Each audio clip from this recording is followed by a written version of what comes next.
Saya lanjutkan ya. Apakah saudara ahli mengetahui atau membaca secara komprehensif mengenai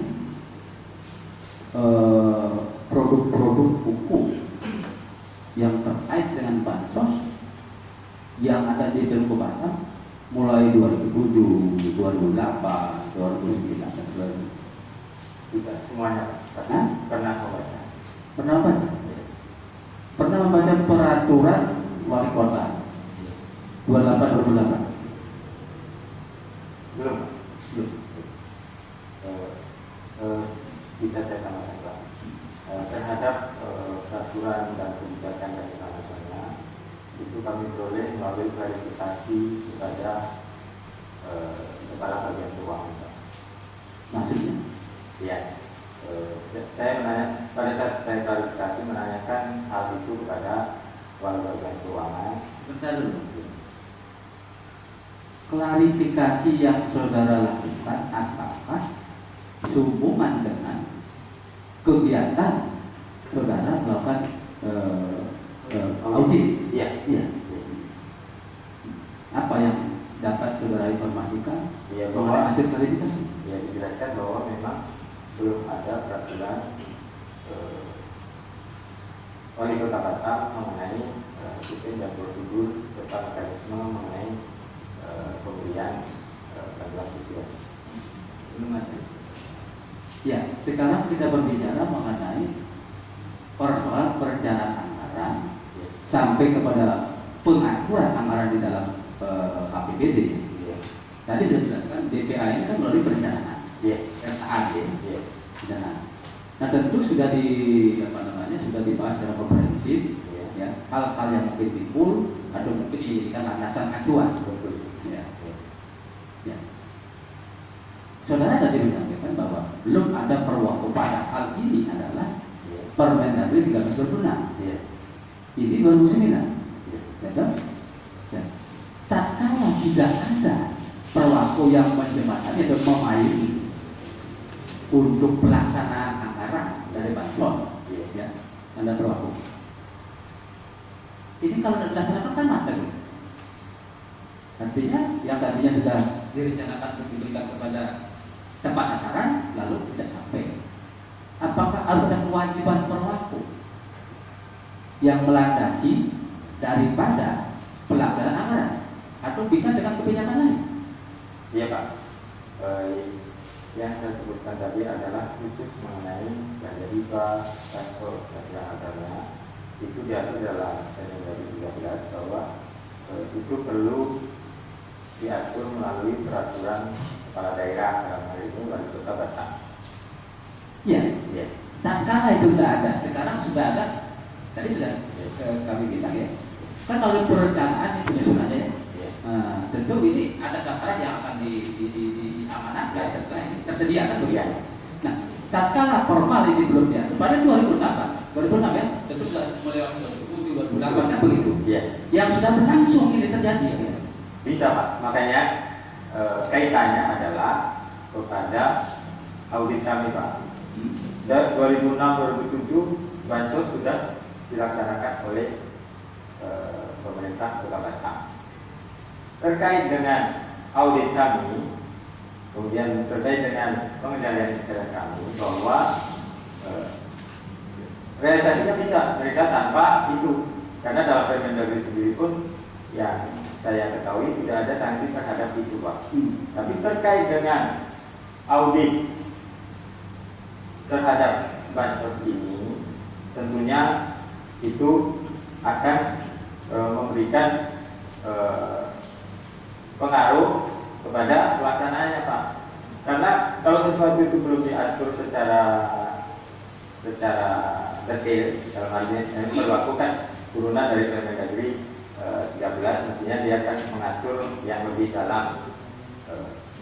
Itu menjadi pointer dalam audit Pak. Karena tanpa aturan itu akan itu pun kita mau melakukan sesuatu kalau tidak ada aturannya mungkin bisa Pak. Tapi dalam kepentingan audit itu menjadi pointer, itulah kelemahan pengendalian anggaran. Iya.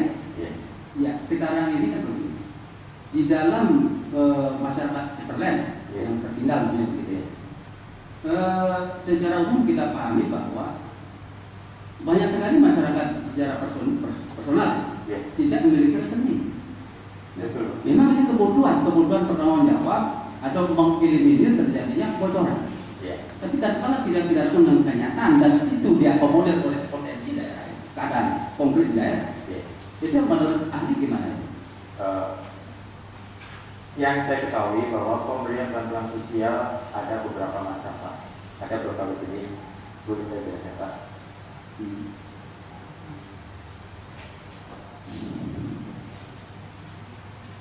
Jadi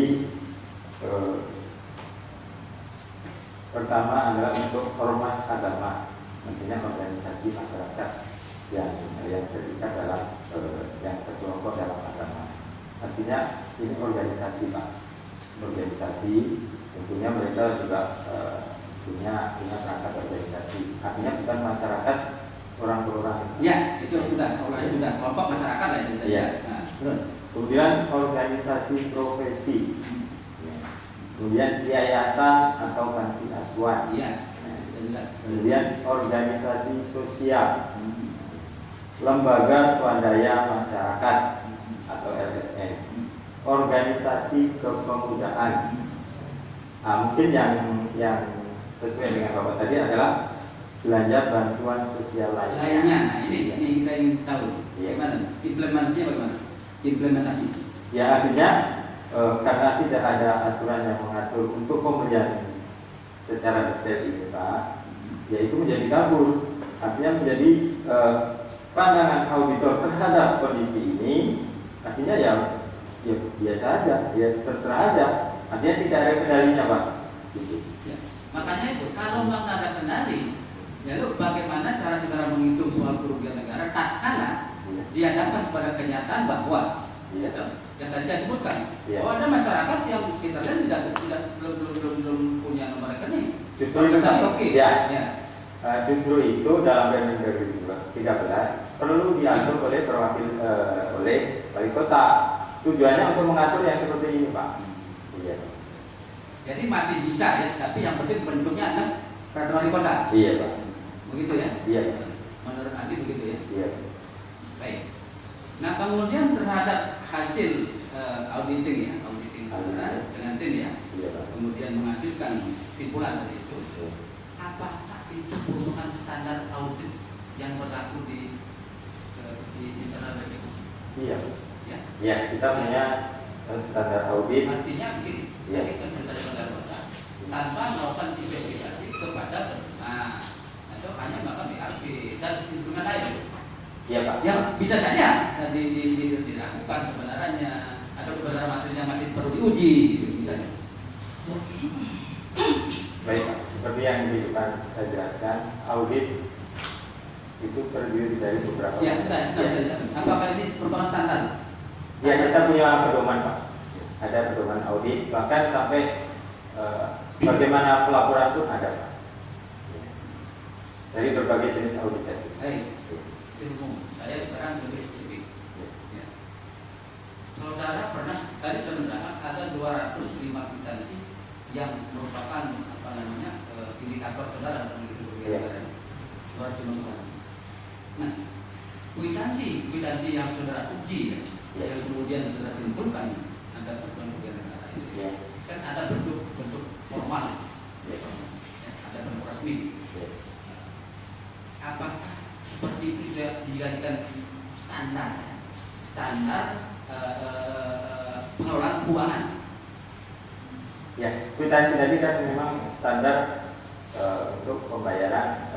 Formnya itu. Ya. Saya bukan mengatakan kwitansi, oke itu kan tidak tahu. Ya. Formnya itu.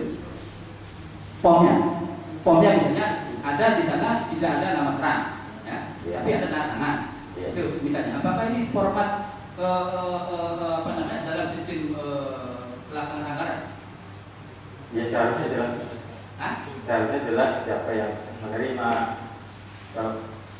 Seharusnya seperti itu, Pak. Bukan, maksudnya begini. Tatkala dalam kwitansi tidak disebutkan nama terang, ya. dari penerima hanya tanda tangan. Ya, Dan ini kan perlu diuji juga tanda tangan siapa kan gitu. betul Pak. Ini apakah hal seperti ini merupakan standar dalam rangka salah pertanggungjawaban pengguna uang atau penerima uang? Tidak Pak. Hah? Seharusnya penerima uang ya ada nama terangnya Pak. Hah? Ada nama terang? Iya. Wajib?